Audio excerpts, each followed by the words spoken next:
Good morning, dear students. I am from TSN Senior Secondary School. I teach in class 9th, subject science, chapter number 3. Chapter number 3, atoms and molecules. Dear student, ये मेरा chapter number 3 पर जो है second video है, atoms and molecules. इससे पहले वाला जो मेरा फर्स्ट वीडियो था इस लेसन पर बेस्ड, इसमें हम स्टडी करके आ चुके हैं एटम्स और मॉलिक्यूल की डेफिनेशन, डाल्टन एटॉमिक थ्योरी, और डाल्टन एटॉमिक थ्योरी के थ्रू जो उन्होंने एटम्स को सिंबल दिए थे उन सब के हम स्टडी करके आ चुके हैं वीडियो 1 में. ठीक है, इससे पहले जो हमने जो वीडियो बनाया था उस वीडियो में हम यहाँ पर स्टडी करके आ चुके हैं. ना इसके बाद देखिए इस वीडियो में, इस चैप्टर नंबर 3 के सेकंड वीडियो में हमें क्या क्या स्टडी करना है.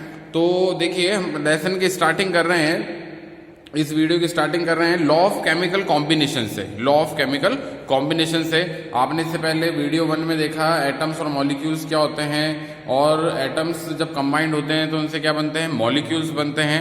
तो उन्हीं के कॉम्बिनेशन को लेकर कुछ साइंटिस्ट ने रूल्स बनाए, उन रूल्स की हम यहाँ पर स्टडी करेंगे, कुछ लॉ की हम यहाँ पर स्टडी करेंगे. देखिए कौन कौन से रूल्स हैं. Law of chemical combination given by Lavoisier, इसे किसने दिया था, लेवोसियर ने दिया था, एंड जोसेफ एल प्राउस्ट.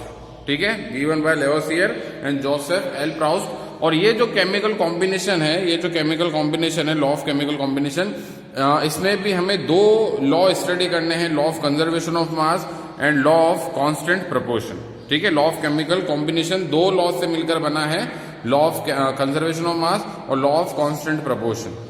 ठीक है, अब मैं आपको एक बहुत ही इंटरेस्टिंग फैक्ट जो यहाँ पर बताने वाला हूँ वो क्या है. देखिए यहाँ पर एक साइंटिस्ट का नेम दे रखा है लेवोसियर. ठीक है, आप में से बहुत कम स्टूडेंट जानते होंगे लेवोसियर जो है इसे फादर ऑफ केमिस्ट्री भी कहा जाता है.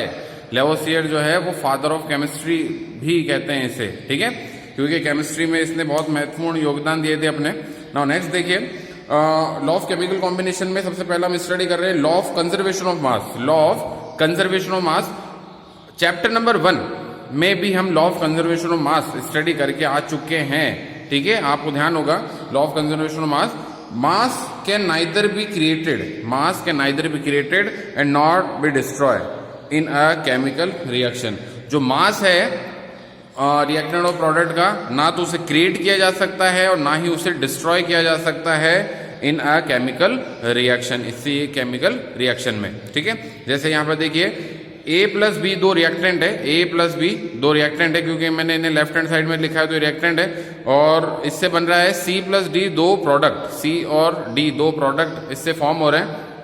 तो यहाँ पर मास ऑफ रिएक्टेंट, जो भी रिएक्टेंट का मास होगा वो इक्वल होगा मास ऑफ प्रोडक्ट के. मास ऑफ रिएक्टेंट, जो भी रिएक्टेंट का मास होगा वो इक्वल होगा मास ऑफ प्रोडक्ट के. ठीक है, तो यहाँ पर इसके लिए मैंने एक एग्जांपल और दिया है आपको. जैसे देखिए 2s2 प्लस O2 से फॉर्म हो रहा है 2s2O, 2 मोल हाइड्रोजन 1 मोल ऑक्सीजन से फॉर्म हो रहा है 2 मोल वाटर. ठीक है, तो यहाँ पर हम चेक करते हैं कि law of conservation of mass follow होता है या नहीं होता. तो देन देखिए 2s2, 4 हाइड्रोजन हो गए यहाँ पर टोटल. 4 हाइड्रोजन का मास कितना हो गया, 4 ग्राम. ठीक है, क्योंकि एक हाइड्रोजन का 1 ग्राम होता है, तो 4 हाइड्रोजन का मास कितना हो गया, 4 ग्राम. O2, एक ऑक्सीजन का मास कितना होता है, 16 ग्राम. 2 ऑक्सीजन है तो कितना हो गया, 32. तो 4 प्लस 32 इज इक्वल टू कितना हो गया, इस साइड में 36 ग्राम वेट हो गया रिएक्टेंट का. तो 36 ग्राम रिएक्टेंट का वेट है, और यही वेट इक्वल होना चाहिए प्रोडक्ट साइड के वेट के. तो देन देखिए यहां पर भी आप देख सकते हैं 4 हाइड्रोजन है और 2 ही ऑक्सीजन है. तो इट मीन आप अगर यहाँ पर भी मास कैलकुलेट करेंगे तो यहाँ पर भी मास 36 ग्राम ही निकलेगा. 36 ग्राम रिएक्टेंट साइड का वेट है, 36 ग्राम प्रोडक्ट साइड का वेट है, मास इक्वल है. It mean law of conservation of mass follow हो रहा है. ठीक है, तो ये था law of conservation of mass. Now next देखिए इसके बाद लॉ ऑफ कांस्टेंट प्रोपोर्शन. ठीक है, law of constant proportion in a substance, किसी एक सबस्टेंस में the elements are always present in definite proportion by mass. In a substance the elements are always present in definite proportion by mass. किसी एक substance में, कोई chemical substance है आपके पास, तो उस केमिकल सबस्टेंस में जो भी एलिमेंट्स होंगे उनका एक फिक्स्ड प्रोपोर्शन होता है. डिफाइनाइट प्रोपोर्शन का मतलब है यहाँ पर इनका एक फिक्स्ड प्रोपोर्शन होता है और वो प्रोपोर्शन हमेशा फिक्स रहना चाहिए, ठीक है। जैसे देखिए for example H2 plus O से फॉर्म हो रहा है H2O, ठीक है। तो यहाँ पर हाइड्रोजन, 2 हाइड्रोजन का वेट कितना हो गया 2 ग्राम, एक ऑक्सीजन का वेट कितना हो गया 16 ग्राम, और इसको सिंपल रेशो में कन्वर्ट करें तो 1:8, 1:8। तो 1:8 में ये कन्वर्ट हो गया।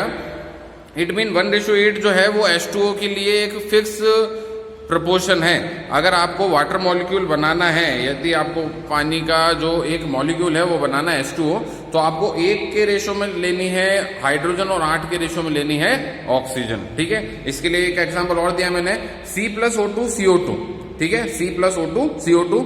आप जानते होंगे कार्बन का एटॉमिक वेट कितना है 12 ग्राम, ऑक्सीजन का कितना होता है 16 ग्राम, बट 2 O2 है यानी ऑक्सीजन का एक मॉलिक्यूल है, तो इसका वेट कितना हो जाएगा 32 ग्राम, ठीक है। तो 12 और 32 इसको सिंपल रेशो में अगर हम कन्वर्ट करें तो 4 के टेबल से कैंसिल हो जाएगा, तो 3:8 इसका फिक्स्ड प्रोपोर्शन है CO2 के लिए। तो इट मीन CO2 का मॉलिक्यूल आपको फॉर्म करना है तो 3 के रेशो में लेनी है आपको कार्बन और 8 के रेशो में लेनी है आपको ऑक्सीजन। तो ये था dear student law of constant proportion, जहां पर आपने देखा कि जब भी कोई सबस्टेंस फॉर्म होता है तो वहां पर जो उसके एलिमेंट्स होते हैं उनका एक फिक्स्ड रेशो रहता है, ठीक है, और ये रेशो कभी भी चेंज नहीं होना चाहिए, ठीक है। नेक्स्ट देखिए, मैं स्लाइड चेंज कर रहा हूं यहां पर।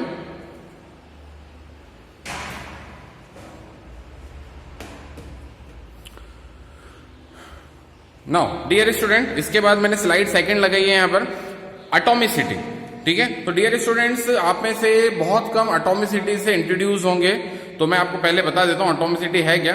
एटॉमिसिटी का मतलब यह है कि जो भी एटम है, पर्टिकुलर जो भी एटम है, वो अपने जैसे कितने एटम के साथ इंक्लूड हो सकता है, जुड़ सकता है, ठीक है।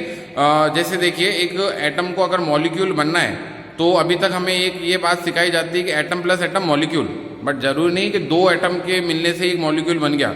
हो सकता है 3 एटम के मिलने से एक मॉलिक्यूल बन रहा हो, 4 के मिलने से एक मॉलिक्यूल बन रहा हो। तो इस बेस पर एटॉमिसिटी भी अलग अलग होती है एटम्स की, ठीक है।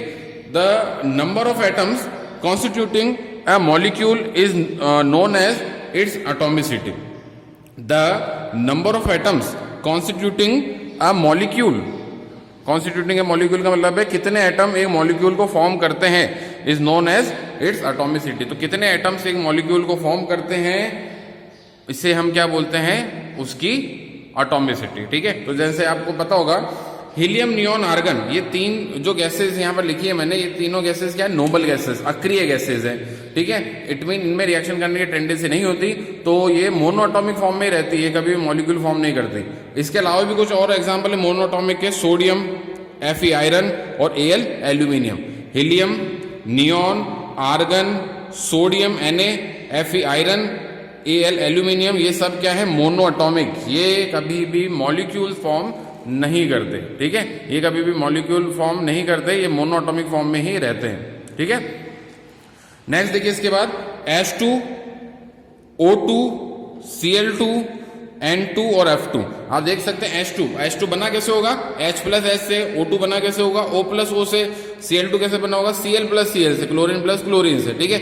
ये सब क्या है, डाई एटॉमिक, क्योंकि इनको बनते समय कितने एटम्स लगे हैं यहाँ पर, मॉलिक्यूल को बनते समय कितने एटम्स यहाँ पर कंबाइंड हुए, 2 एटम। तो 2 का मतलब डाई से लिया जाता है, तो ये सब क्या है, डाई एटॉमिक।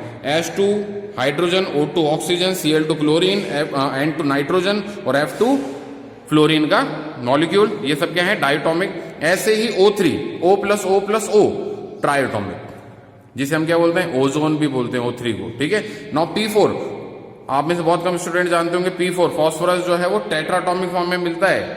हम बहुत बार गलती कर देते हैं, इसे P2 लिख देते हैं, ठीक है। तो ये एक्चुअली में P2 फॉर्म में नहीं मिलता है, डायटोमिक फॉर्म में नहीं मिलता है, ये टेट्राटॉमिक फॉर्म में मिलता है, यानी 4 फॉस्फोरस मिलकर एक मॉलिक्यूल बनाते हैं, ठीक है। नाउ ऐसे देखिए S8 sulphur octa atomic form में मिलता है, ठीक है। सल्फर जो है ऑक्टा एटॉमिक फॉर्म में मिलता है।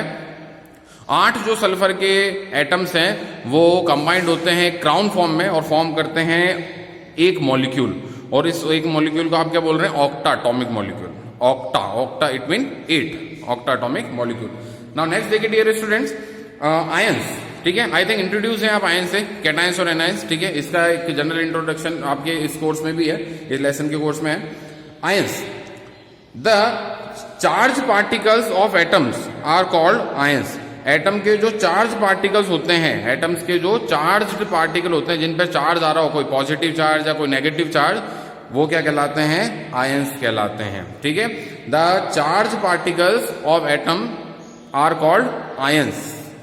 आयंस जो है फर्दर इन टू कैटेगरी में हमने डिवाइड किया है, पॉजिटिव चार्ज और नेगेटिव चार्ज। ठीक है, they are formed by attaining positive charge, या तो ये फॉर्म होते हैं अपने ऊपर पॉजिटिव चार्ज लेकर, या फिर और नेगेटिव चार्ज, या फिर इनके ऊपर चार्ज आ जाता है negative. They are formed by attaining positive charge और नेगेटिव चार्ज ऑन इट। ये इनके ऊपर पॉजिटिव चार्ज आ जाता है या फिर नेगेटिव चार्ज आ जाता है, तो ये क्या बन जाते हैं? आयंस बन जाते हैं। देखिए कुछ पॉजिटिव चार्ज आयंस मैंने यहां पर दिए हैं। के प्लस पोटेशियम आयन, आप इसे ओनली पोटेशियम नहीं बोलेंगे, क्या बोलेंगे? के प्लस को पोटेशियम आयन। ऐसे Na plus sodium ion, Mg+2 magnesium ion, Al+3 aluminium ion. ये इन पर सब पर पॉजिटिव चार्ज है, आप देख सकते हैं सब पर क्या है? पॉजिटिव चार्ज है। ये क्या है? पॉजिटिव चार्ज है। और ये क्या कहलाएंगे? कैटायंस। क्या कहलाएंगे? कैटायंस। ठीक है, नाउ नेक्स्ट देखिए, Cl- chloride ion, F- fluoride ion, Br- bromide ion, O-2 oxide ion. Cl- chloride ion, F- fluoride ion, Br- bromide ion, O-2 oxide ion. इन सब पर आप देख सकते हैं नेगेटिव चार्ज है। नेगेटिव चार्ज है, क्या कहलाएंगे? एनायंस कहलाएंगे। ठीक है, तो हम यहाँ पर इंट्रोड्यूस हुए हैं आयंस से। आयंस जो है वो दो टाइप के होते हैं। पॉजिटिव चार्ज है तो वो क्या कहलाएंगे? कैटायंस। नेगेटिव चार्ज है अगर उन पर तो वो क्या कहलाएंगे? एनायंस कहलाएंगे। ठीक है, तो डियर स्टूडेंट मैं ये स्लाइड चेंज कर रहा हूँ। इसके बाद नेक्स्ट स्लाइड है।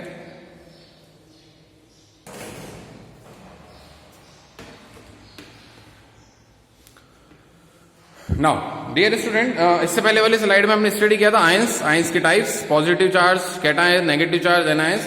इसके बाद हम इस स्लाइड में इंट्रोड्यूस हो रहे हैं वैलेंसी से। ठीक है, तो मैंने आपकी बुक में जो डेफिनेशन वैलेंसी की दे रखी थी उस डेफिनेशन को बहुत ही इजी वे में समझाया है। देखिए वैलेंसी क्या है? The number of outer shell electrons decide the valency. ठीक है, ये लाइन मैंने लिखी है आपके लिए, ये आपको बुक में हो सकता है मिले या नहीं मिले। जो आउटर शेल इलेक्ट्रॉन होते हैं किसी एटम के, आउटर शेल इलेक्ट्रॉन जो उसके बाहर वाले शेल में जो इलेक्ट्रॉन्स होते हैं वो डिसाइड करते हैं कि उस एटम की वैलेंसी कितनी होगी। ठीक है, the number of outer shell electron decide the valency. Valency is used to find out how the atom or element will combine with atom of another element. Valency जो है वो डिसाइड करती है कि वो कैसे जो एलिमेंट है वो किसी दूसरे एलिमेंट से कंबाइंड होगा। ठीक है, तो ये वैलेंसी से डिसाइड होता है। ठीक है, कितने क्या वो बॉन्ड बनाएगा, ये वैलेंसी से डिसाइड होता है। जैसे आप देखिए मैंने पहला ग्रुप दिया है हाइड्रोजन, लिथियम, सोडियम और पोटेशियम। ये पहला ग्रुप में कौन कौन से मेंबर है? हाइड्रोजन, लिथियम, सोडियम और पोटेशियम। वैलेंसी इनकी क्या होती है? 1, क्योंकि आउटर सेल में आप इनके देख सकते हैं एक इलेक्ट्रॉन होता है। ठीक है, आप चेक भी कर सकते हैं इनके आउटर सेल में कितना इलेक्ट्रॉन होता है? 1। Now beryllium, magnesium, calcium, valency कितनी होती है? 2। बोरोन, एल्यूमिनियम, गैलियम, वैलेंसी कितनी होती है? 3, क्योंकि आउटर सेल में 3 इलेक्ट्रॉन है। कार्बन, सिलिकॉन, जर्मेनियम, वैलेंसी कितनी है? 4, क्योंकि आउटर सेल में 4 इलेक्ट्रॉन है। बट इसके बाद वैलेंसी जो है वो 4 से ज्यादा नहीं होती, वैलेंसी वापस से डिक्रीज होती है। और डिक्रीज किस फॉर्मूला से होती है? 8-n फॉर्मूला से, 8-n फॉर्मूला से। ठीक है, यहां पर n क्या है? यहां पर एक बार आप ध्यान रखना, आपको लिख लेना है यहां पर कि n यहां पर क्या है? Number of outer cell electron. तो देन देखिए आप नाइट्रोजन, फास्फोरस और आर्सेनिक के आउटर सेल में कितने इलेक्ट्रॉन होते हैं? 5। तो 8 में से 5 गए तो कितना बचेगा? 3। तो वैलेंसी इनकी क्या हो गई? 3। ठीक है, नाइट्रोजन, फास्फोरस, आर्सेनिक के आउटर सेल में कितने इलेक्ट्रॉन्स होते हैं? 5। आप इनका इलेक्ट्रॉन कॉन्फ़िगरेशन लिखेंगे तो 5 इलेक्ट्रॉन आएंगे। और 8 में से 5 को माइनस करेंगे तो कितना बचेगा? 3। तो इनकी वैलेंसी हो जाएगी 3, क्योंकि वैलेंसी कभी 4 से ज्यादा नहीं होती। 4 यहां तक हो चुकी तो वापस डिक्रीज होगी। नाउ ऑक्सीजन, सल्फर, सेलेनियम, तो इनके आउटर सेल में इलेक्ट्रॉन होते हैं 6। तो 8 - 6, वैलेंसी कितनी हो गई? 2। Now fluorine, chlorine, bromine, outer shell में कितने इलेक्ट्रॉन होते हैं? 7। आउटर सेल में कितने इलेक्ट्रॉन होते हैं इनके? हेलोजन फैमिली के 7 इलेक्ट्रॉन। तो 8 - 7 = 1। तो वैलेंसी इनकी क्या हो गई? 1। और ये जितनी इनकी वैलेंसी आ रही है उतने ही बॉन्ड बनाएंगे। ठीक है, जैसे आप देखिए हाइड्रोजन, लिथियम, सोडियम, पोटेशियम ये एक बॉन्ड बनाते हैं क्योंकि इनकी वैलेंसी 1 है। ठीक है, बेरिलियम, मैग्नीशियम, कैल्शियम ये बॉन्ड बनाते हैं कितने? 2-2, क्योंकि इनकी वैलेंसी कितनी है? 2। ठीक है, आपने देखा होगा जैसे NaCl एक बॉन्ड बन रहा है। ठीक है। ऐसे ही MgCl2, तो MgCl2 में मैग्नीशियम कितने बॉन्ड बना रहा है? 2। ऐसे ही एल्यूमिनियम AlCl3, तो एल्यूमिनियम कितने बॉन्ड बनाता है? 3 बॉन्ड। एल्यूमिनियम ट्राइक्लोराइड, तो आप देख सकते हैं एल्यूमिनियम कितने बॉन्ड बना रहा है यहाँ पर? 3 बॉन्ड, क्योंकि वैलेंसी कितनी थी? 3। तो इस तरह से वैलेंसी से डिसाइड होता है कि ये कितने अदर एटम से कंबाइंड होंगे, ठीक है। नाउ नेक्स्ट देखिए डियर स्टूडेंट, इसके बाद some elements show more than 1 valency. कुछ एलिमेंट्स ऐसे भी हैं जो एक से ज्यादा वैलेंसी शो करते हैं। तो देखिए यहाँ पर कौन कौन से एलिमेंट ऐसे? Fe जो है Fe+3 और +2 दोनों की फॉर्म में मिलता है नेचर में। कॉपर +1 और कॉपर +2 की फॉर्म में मिलता है। ऑसीमियम, OS क्या है नोट कर लेना। ऑसीमियम सबसे ज्यादा वैलेंसी शो करता है पीरियोडिक टेबल में, ये कॉम्पिटेटिव एग्जाम का क्वेश्चन भी है। सबसे ज्यादा पीरियोडिक टेबल में जो है ये शो करता है वैलेंसी +1 to +8। मैग्नीज Mn जो है +2 से +7 तक वैलेंसी शो करता है, ये आपको ध्यान रखना है। बहुत सारी वैलेंसी शो करते हैं। नाउ नोट देखिए यहाँ पर, during compound formation the positive charge and the negative charge must be equal और बैलेंस। कभी भी जब कंपाउंड फॉर्म होता है तो जितना कैटाइन पर चार्ज है और जितना एनायन पर चार्ज है वो बैलेंस होना चाहिए और इक्वल होना चाहिए, तब जाकर आपका जो कंपाउंड है वो क्या होगा? न्यूट्रल, ठीक है। तब जाकर आपका कंपाउंड क्या होगा? न्यूट्रल। तो डियर स्टूडेंट, आई होप आपको ये वीडियो पसंद आएगा, लाइक कीजिए और शेयर कीजिए। Thank you.